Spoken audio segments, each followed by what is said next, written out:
Garbage has been a means of survival for the parents. But garbage at the same time is a wonder for these children because they find 10 rupee notes there. Firozabad is actually a place wherein the largest part of bangle making of India happens. So whoever raises voice, whoever makes a cooperative here and raises voice, they are actually beaten up and taken away by the police. Squatters is actually a person who doesn't have a legal entry to some place.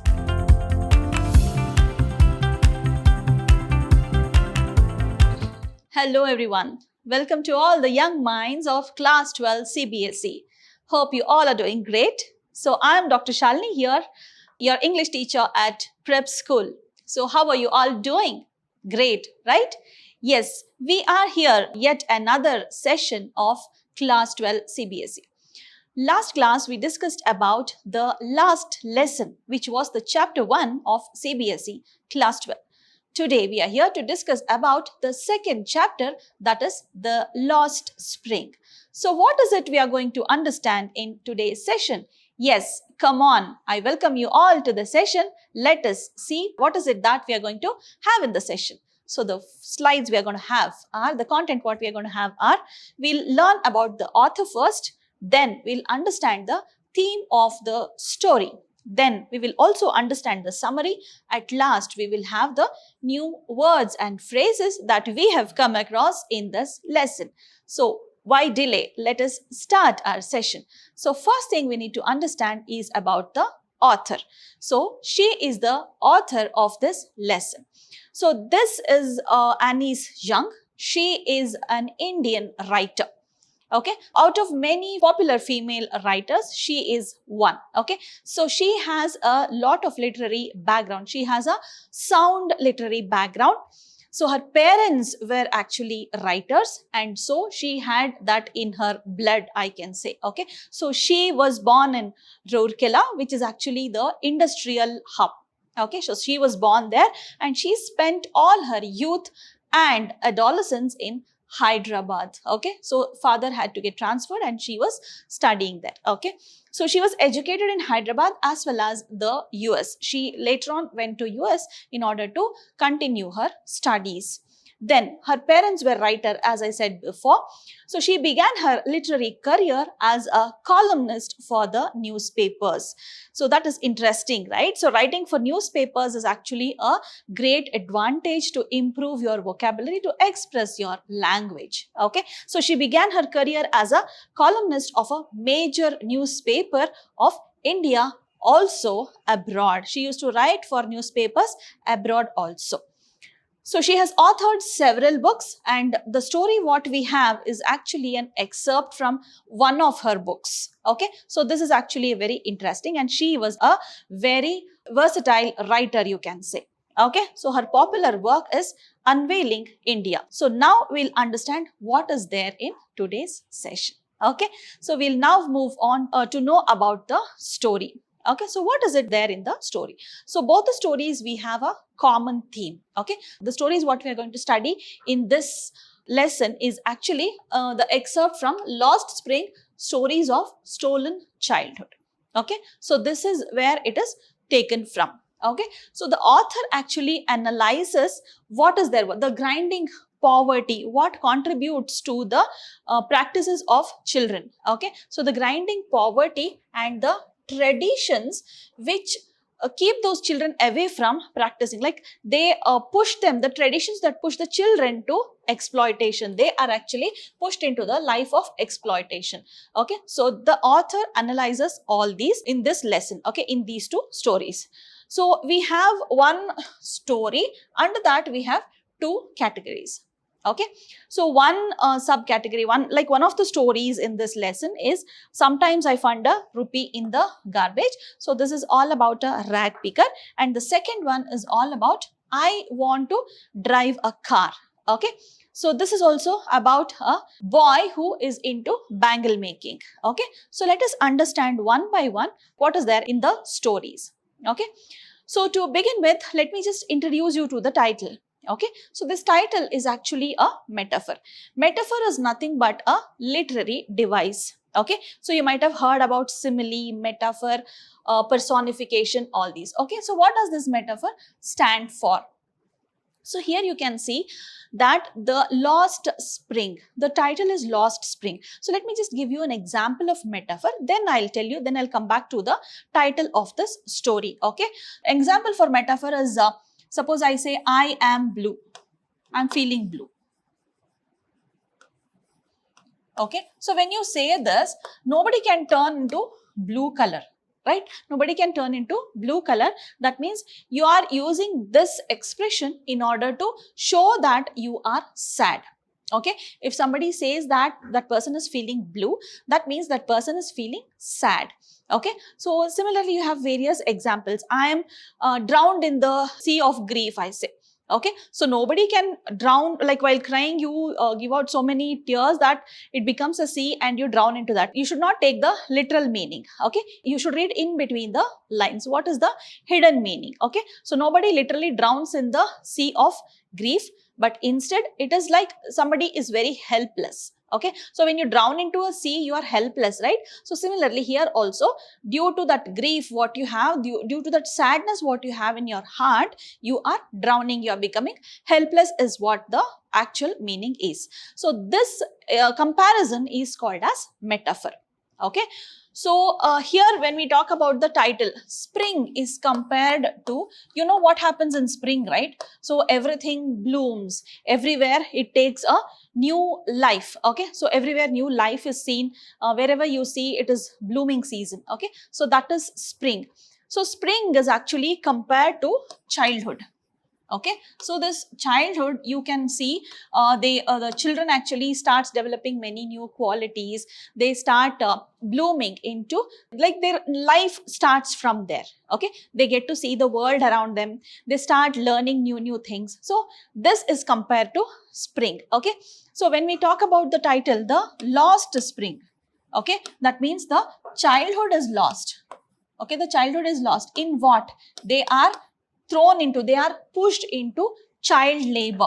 Okay, so these children are actually forced into labor. So this comparison, like the lost spring, the childhood being lost due to child labor, so this is called as a metaphor. This comparison is called as a metaphor. Okay, so this was all about the title. Now we'll move on to the story. So the first story we are talking about, that is, sometimes I find a rupee in the garbage. So what is it all about? These are the keywords which you can remember in order to remember the story. Okay, so what is it all about? It is all about a rag picker. He is a boy by name Sahib. Okay, Sahib-e-Alam is his name. It's all about Sahib, and this is the place where he lives. Okay, Simapuri is a place in the periphery of Delhi. Okay, that is outskirts of Delhi. So there, that place Sahib is staying there. Okay, so that place he is staying, and here we talk about, in this lesson, we talk about child labor and the childhood and also the child's dreams. Okay, what dreams the child has. Okay, child in the sense it's not very small child, but we refer to that because he is not yet a teenager. Okay, so we are talking about these things, and these things, if you remember, you can remember the story. So these are the keywords for you to remember the story. So what is it all about? We need to learn little more about the story. So setting of the story we need to concentrate on. Most commonly the questions what you get will be about the setting of the story, because you need to describe what the situation is before you describe the story. So you need to pay attention towards the setting of the story, means which place the story takes place. That is called as the setting. Okay, then the author describes about Simapuri. Okay, Simapuri is actually a place in periphery of Delhi. That means the outskirts of Delhi. Okay, so then we have this structures of mud. So this is how the setting of story is described. Okay, so where it takes place. Now everywhere you see, it is not concrete buildings they are living in. So Sahib, when we are talking about, the protagonist of the novel, is not living in a concrete structure. He is living in the structures of mud. And what is that structure covered with? It is actually covered with roof of tin and tarpaulin. Okay, so what is this tarpaulin? Tarpaulin you might be knowing, right? You have that thick, not getting wet kind of thing, which stops water from entering into the house or into the structure, whatever you are. So that is called as tarpaulin. Okay, so that is the mud structure is covered with that. And also squatters from Bangladesh had fled here. Squatters, the people who do not have any place to stay. Okay, so actually in Bangladesh, floods had washed away all the houses of people. So those people actually they flee and come to Delhi. Okay, so they have fled and they have come to Delhi here. Okay, so Bangladesh people have come to Delhi and they are staying here. So bad sewage facility. So this is also a kind of slum, you can say. Okay, so the bad sewage facility is there. So you can consider that there is no cleanliness at all. Okay, so the next thing is almost 10,000 rag pickers are already there on the streets over there. Okay, so then they have no identity. That means they have no, like you have Aadhaar card, voters ID and all, right? So that type they don't have any identity, but only identity they have is they have this ration card. Okay, so their names can be seen in the ration card, so they can vote also, they can get their daily food also. Okay, they don't have identity, but still they are getting their food. Okay, so at last they feel that the head of the family feels that if at all they go to bed with full stomach, that is the great achievement they have done. Okay, so many of them, they don't even get food to eat. At least 2 meals a day is necessary. So that also many won't get, and the family head thinks that if they get 2 meals a day and they go to bed full stomach without empty tummy, then that is a great achievement. Okay, these are the things that are described in the first story. Okay, we have another story in which we'll know now what is described. So this is I want to drive a car. Okay, so here there is a person who is a bangle maker. Okay, so he is a bangle maker. He is Mukesh. Okay, his name is Mukesh. He is a bangle maker. So he lives in Firozabad. Okay, the place where he lives is Firozabad, and here also the author talks about child labor, childhood and the dreams of the child. Okay, so she literally interviews, she talks to them about their dreams. Okay, so all this is dealt in this story, that is story number 2. So there are few things we have to understand about this story also. Okay, so what is it we have to understand in this I want to drive a car? So there are various keywords which you can remember. Okay, so here also you need to understand the setting of the story. Okay, so everywhere there is dust and all. How does that bangle making happen? Okay, so that is what they are talking about here. So that picturization is given to you by the author. Okay, so everywhere there is bangle making going on. So all that small structures, the small filings of glass, actually they fly in the air. Okay, so what is the effect of those glass filings on human health? That is also said in a very mild way by the author. Okay, so then we have this dusty streets. So this is the setting of the story I am describing to you. Okay, then we have Firozabad is a place where the India's biggest glass making industry is situated. Okay, so that is there in Firozabad, and obviously there is no air and light. Okay, so they do it in a very confined place. Okay, covered place, so there is no air and light. They cannot get the fresh air and all that. Okay, so that is the situation there. Then everywhere there will be glass bangles that will be made. Okay, then we have generations to generations that are working there. Okay, if one child's father is working, even his father would have been working there, and he would have passed on the same tradition to his son. Okay, so same way Mukesh's father also tells that my father was working there and my son also will work there. So the greatest contribution that they give to their children or the next generation is that they teach them the skills of bangle making. So that is what Mukesh's father also does here. Okay, so then we have almost 20,000 children who are working in this bangle making industry. Okay, so this you have to keep in mind. So if they ask you to describe the setting of the story or setting of the place where the story takes place, so then you have to describe these many things. So these are the keywords using which you can describe the setting of the story. Okay, so it's a sure short question. You can expect the description of a setting of the story. Okay, so now let us move on to the first story, that is, I find a rupee in the garbage. Okay, so here the author talks about the rag picker. What was the name of the rag picker? I said it is Sahib. Okay, so one day the author meets Sahib. Okay, she asks his name, what is your name? So he says, I am Sahib-e-Alam. Okay, so she thinks he is like this, he is a rag picker, and suppose he knows what his name means, then he will laugh at it. Okay, so she feels that. Okay, Sahib-e-Alam means he is a king. Okay, so that is what is the meaning. So what does he possess? What does Sahib possess? He has his own plastic bag. Okay, plastic bag in the sense which is very big. It is not gunny bag size, but it's a plastic bag, something like cement bag or something like that. Okay, so that is what he carries. What does he do? He picks all the rags and deposits in one place. Okay, for his parents it is actually survival, but for children it is actually a wonder. Okay, so the author tells that garbage has been a means of survival for the parents, but garbage at the same time is a wonder for these children because they find 10 rupee notes there. That is what Sahib says. He is very excited to collect garbage because he can find money, he can find gold also sometimes in the garbage. Okay, so he comes running to the author and she is very excited to talk to him because she is going around looking for people to interview. Okay, so she'll be going like that, and he comes running to her and she asks his name. Then she talks to him and she tells him, why don't you go to school? So he says, there is no school in my locality. Okay, so he says that there is nothing over there.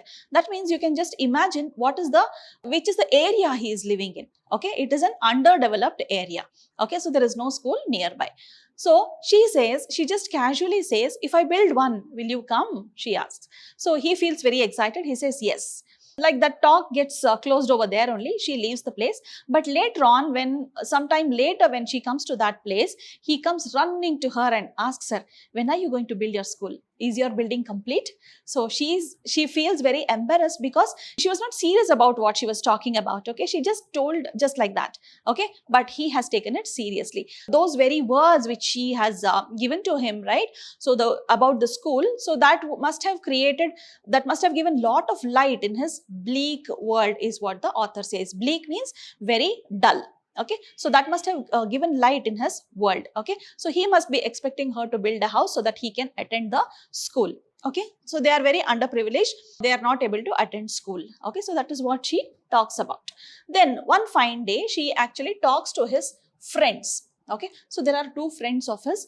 So it is actually a tradition in some of the parts of India that they have to stay barefoot. In the name of tradition, they actually stay barefoot. Okay, so here also that is what happens. She talks to two of his friends actually.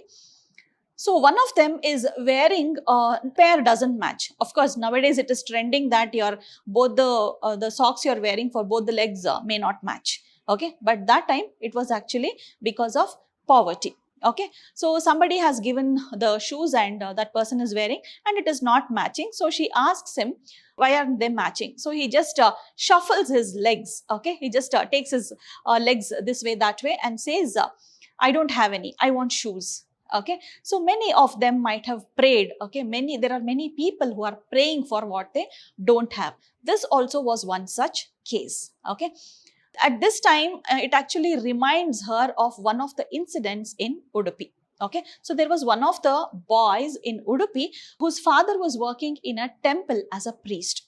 Okay, what that boy used to do is, he used to go to the temple whenever he used to go out for work or something.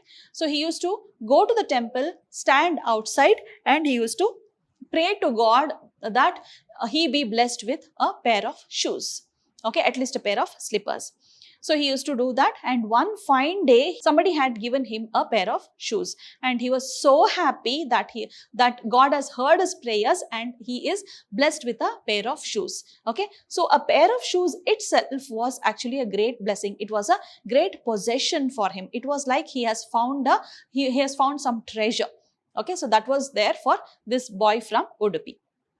So she asks Sahib, why aren't you wearing slippers or why aren't you wearing shoes? So he says, my mother couldn't reach the top of the almirah. It was like the shoes are kept on top of almirah and his mother could not reach there. So one of his friends makes fun of him, that as if she had reached and given you, you would have worn it, is it? So he makes fun of Sahib like that. Okay. So this is the situation wherein Sahib is experiencing. Okay.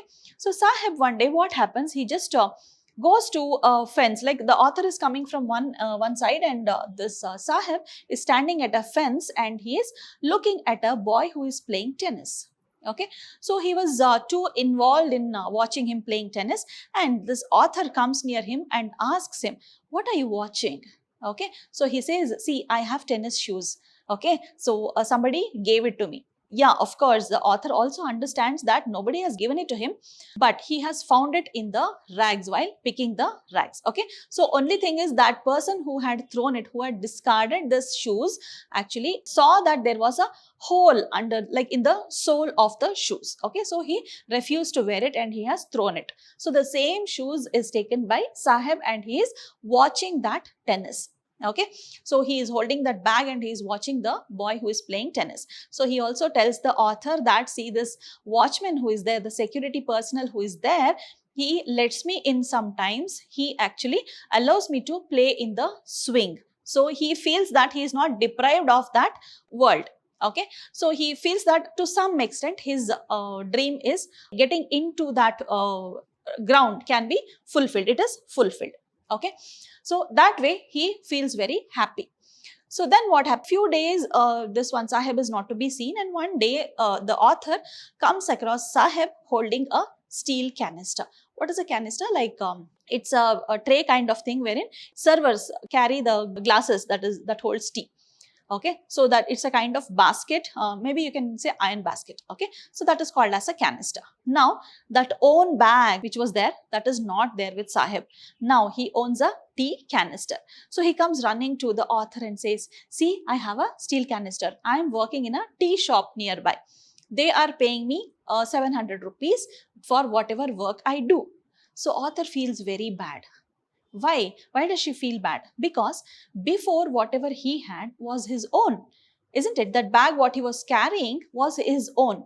But now this canister actually belongs to somebody else. The owner of it is somebody else. That means the dream what Sahib had, the happiness what Sahib was experiencing, that is being sold. It is actually owned by somebody else now. That carefree attitude that was seen in his face during the time of rag picking is not seen now when he is working as a supplier. So that is what the author feels very bad about Sahib. So this is all about the first part of the story. Sometimes I find a rupee in the garbage. Okay, so now we'll move on to the second story, that is, I want to drive a car. So what is it? What is there in this story? So this story is all about Mukesh. Okay, so Mukesh is a boy. Author meets Mukesh like she met Sahib also. Okay, so she goes for an interview and she sees Mukesh, and Mukesh has a dream of driving a car. There was a mechanic shop. Okay, so she was talking about it to Mukesh, like, why do you want to drive a car? And also she simply casually talks to Mukesh and understands that he wanted to drive a car and it is his dream to drive a car. Okay, so here you must notice what is the plight of families in Firozabad. As I told you before, Firozabad is actually a place wherein the largest part of bangle making of India happens. Okay, so what is the plight of families over there? Almost everybody is into bangle making there. Okay, so almost many families are there into bangle making, and many of them actually have lost their eyesight because the filings, the glass filing that comes due to the grinding of, like the polishing of glass bangles, right? Due to that, the filings fly in the air, so that enters to eyes, and many of them have lost, because it is glass, right? And it is very sharp. So many of them have lost their eyesight. So that is the situation there. Okay, many families, including this Mukesh's family, many of them feel that It is their destiny that they have come to this profession. Okay, so they don't feel that they could have improved their destiny, they could have changed their destiny, but no, they feel that father was doing that, son is also doing that, and his son also will do that. Okay, so everything is written in their forehead. So that is what they feel. Everything is their destiny, they say. Actually, Mukesh voluntarily takes the author to his house. Okay, so he takes to his house, and the way he enters is really interesting. Okay, so the door was not opening, he just kicks it and bangs it open. Okay, so it was not opening easily, the way he opens it. So he proudly tells that author that, see, this is actually half built. Okay, he doesn't want to show that they are poor. Okay, he doesn't want to show off their show off his condition there, the poor condition. So he just tells it is half built, we will complete it soon. That is what he says. Okay, as they enter, there is a lady who is making chapati and all. So she's working in the kitchen. So there is an old woman sitting, and next to that is a girl who is sitting and helping her in making bangles. Okay, so this girl, like coming back to this girl who was cooking, she is a very small girl. To some extent, she's a small girl, and she is in charge of two men already. Okay, so the brother's wife she was. Okay, so she was in charge of that. Okay, so all these she is called as the bahu. Okay, so she is the daughter-in-law, you can say. Okay, so she is in charge of three men over there, and she does all the cooking work. Okay, she is typical Indian housewife, you can call it. Okay, so she looks very young. Okay, not the age of marriage, but she looks very young. At the earlier times, the girls used to get married very soon, right? So this is like that only. Okay, so she was married early, and she was taking care of all the cooking. Okay, so then Mukesh's father comes home. So that time, this daughter-in-law, she just puts her veil and covers her face. Okay, so that is the practice when the head of the family comes back from work, and that is how the daughter-in-laws treat the head of the family. Okay, so that is also described by the author over here.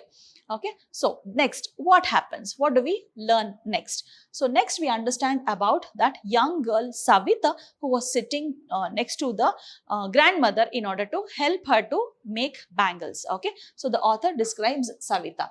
She doesn't even know what is the sanctity of this bangle what she is making. Okay, how important the bangle is in her life. Okay, so she's just mechanically doing that work.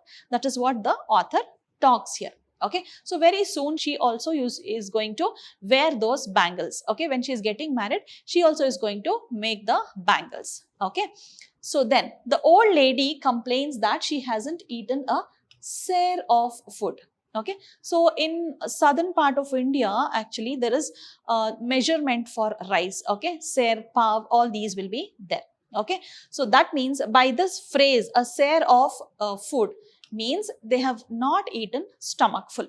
So that is the actual meaning. Okay, so they have not eaten stomach full. That is described by the granny, that is the old lady, to the author. That shows what is their condition. Okay, the level of poverty.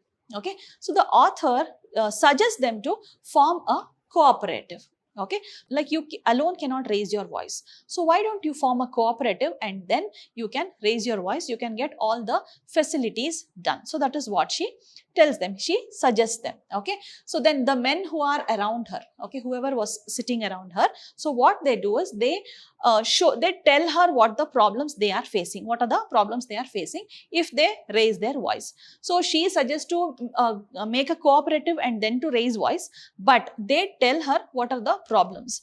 So whoever raises voice, whoever makes a cooperative here and raises voice, they are actually beaten up and taken away by the police. Whenever there is a riot or maybe some quarrel or something, first thing is the police come to them. They beat them up and they take them.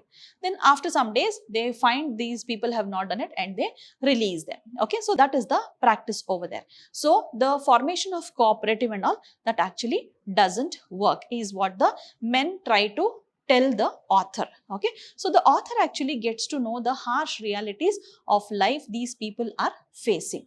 Okay, so then what else does the author talk about? We just have to know about the new words that we have come across. Okay, so we understood both the lessons over here. Okay, so now we will understand the glossary, that is the new words. Okay, so we have come across these words in the lesson. So I'll just read out the meaning, and if at all required, I'll just tell you how to use it in a sentence. So it would be great if you can use these in a sentence, and you will get doubts whenever you're trying to use it in a sentence.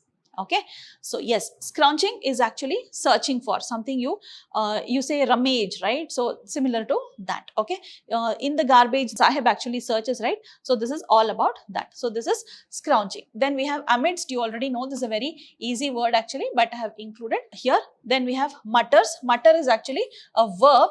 Okay, it actually means that to speak in a very low voice. Okay, then glibly, it's actually an adverb, speaking in a very confident way. Okay, so that is called as glibly. Okay, then hollow, you know, where there is nothing inside. Hollow is actually nothing is inside. So here in this text actually it is meaningless. Okay, the hollow words, it is actually meaningless words. So embarrassed, you already know the meaning. Then we have abound, in large number, which is there in a large quantity. So that is abound. Okay, then we have bleak, empty or dull also. Okay, so as I told you, words of author will have a light effect on the bleak word of Sahib. Okay, so that is about this bleak. Okay, so then what else we have?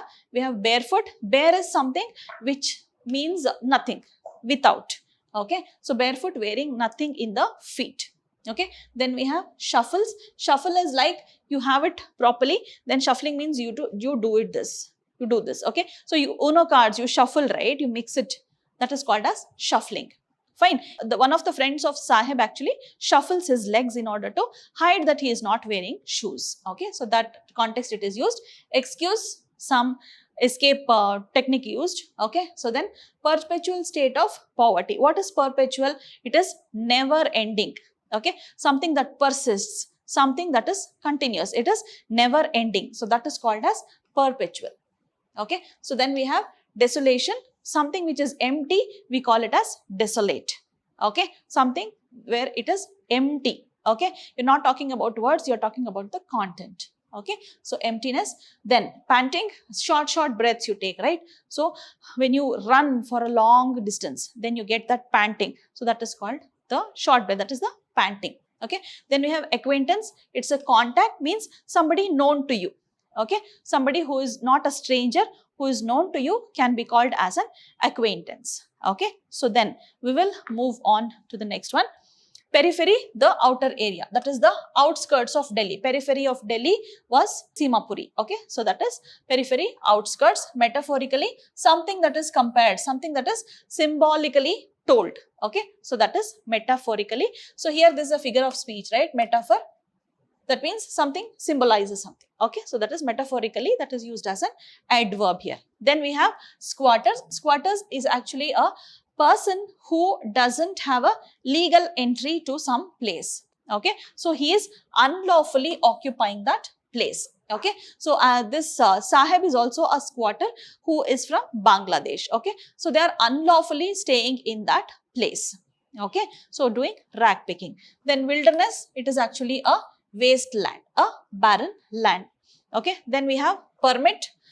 Permit can be used as a verb, it can be used as a noun also. Here it is actually used as a noun. Okay, that means the name of the document, the legal document that has to be produced when you have to get a permission or something. So that is a legal document. Then tattered, the clothes and the bag which he was carrying was actually torn, that is tattered.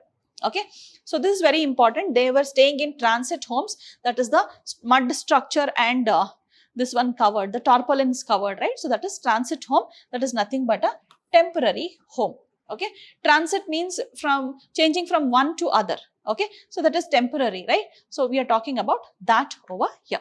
Okay, so next we move on to the next lesson, the glossary of next lesson, that is I want to drive a car. So all are almost very easy over here. So very quickly we'll have a glance. So looking straight into my eyes, you do not look into anybody's eyes if you are lying. Okay, but here with confidence and determination, when you're talking with confidence, you're talking the truth, you're speaking the truth, then you look into somebody's eyes straightly and talk. Okay, so that is the meaning here. Looms like a mirage. What is mirage? something that doesn't exist but that appears that it exists. Okay, so seems that will be true in the future, but it will not be so.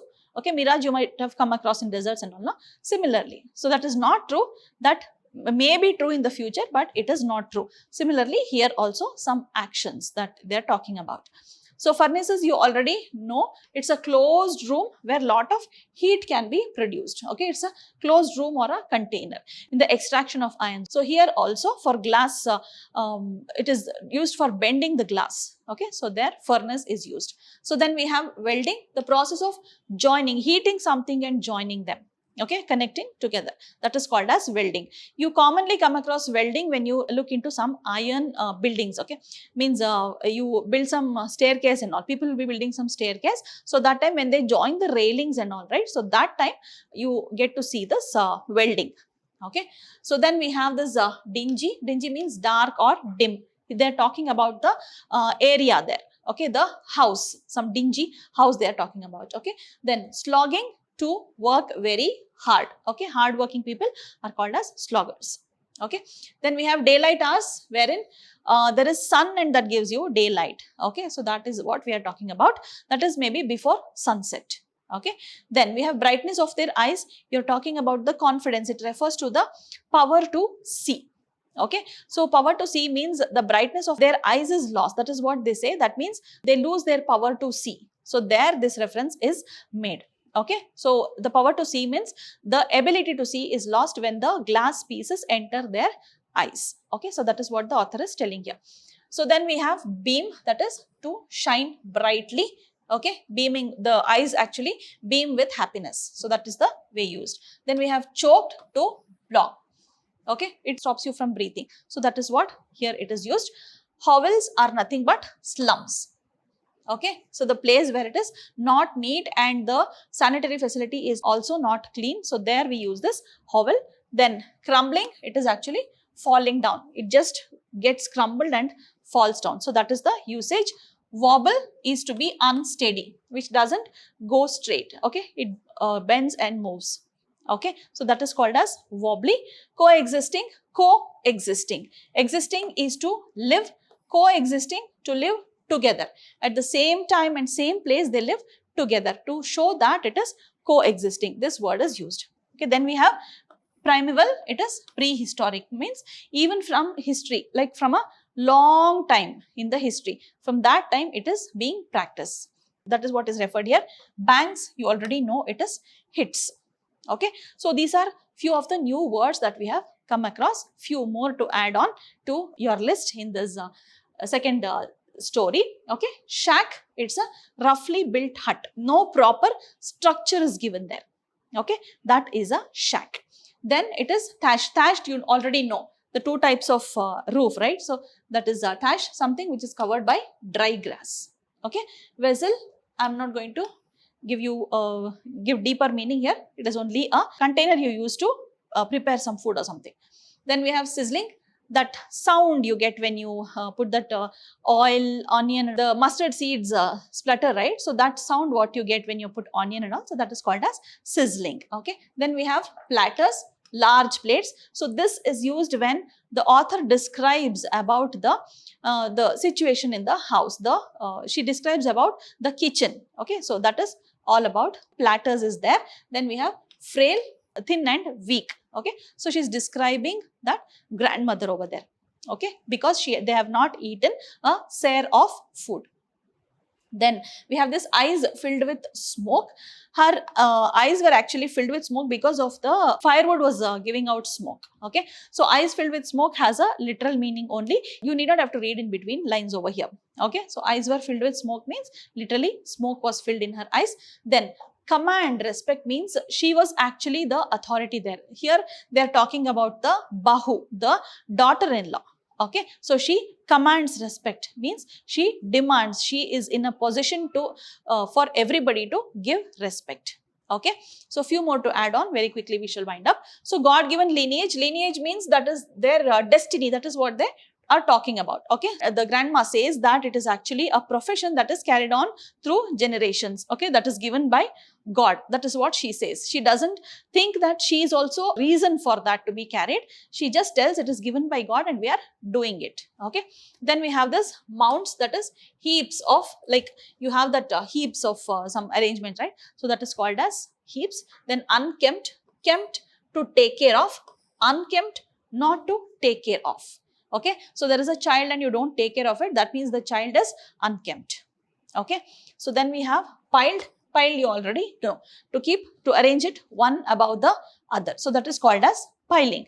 So then last we have shanty town. So that town which is full of this roughly built huts. Okay, so completely it is a hut structure only that is there in that town. So that is called as a shanty town. Okay, so next we have few more, that is drab. Drab means to be faded, that is colorless. Then tongs, an instrument that is like it is like this. So it will be like this. It is a tong, you can say. Okay, so it is like this. So usually you beat it and you generate that resonance, right? So that is called as a tong. At last we have sanctity, the sacred or holiness. So that expresses that. Then we have auspiciousness. They are talking about the bangles that they are making, that the small girl is making. Okay, so good omen means something that is considered to be good. Okay, then we have dawn on her means she will realize. Okay, dawn on her, something that she is going to realize very shortly. So that is called as dawning. Then drape, you use it with saris. Okay, you wear a jeans, you drape a sari. Okay, so draping is exclusively used for saris only. So that is covered. Okay, Ser, as I told you, it's a unit of measuring quantity. Okay, so suppose you are using a tumbler for measuring this rice. Okay, so Ser is something like this, maybe 4 glasses. Okay, 4 glasses maybe of 250 ml will make 1 Ser. Okay, so that is the measurement. Then mind numbing is actually boring. Okay, you go blank, so that is very boring. So that is called as mind numbing. Then toil, to struggle hard. Okay, so that's it. It's actually physical hard work to earn a very hard living.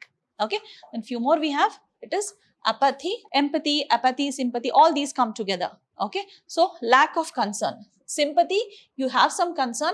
Apathy, that A specifies, it is lack of concern. Okay, stigma, you make others feel embarrassed. Okay, so they are not honored, that is dishonor. So bureaucrats, you know, the government officials who are there, they are called as bureaucrats. Okay, so these words come when the people are putting out their situation, they are explaining their situation to the author. Okay, so bureaucrats, the government officials, and hurtling down, it is actually moving around. Okay, so people are hurling them. Okay, so that is what is spoken over here. So at last we have completed the second lesson also. Okay, so let us meet again. I would request you to go through the lesson and mark all the important points. Also go through the difficult words that you just got to see. Okay, and use these difficult words in your own sentences so that you will be clear with the meanings, and that will add on to your vocabulary. Okay, let us start with the poem in the next session. So very shortly you will be meeting me with the poem that is written by Madhavi Kutty. Okay, that is her pen name. I'll tell you all about the poetess very shortly. So let us meet again very shortly, children.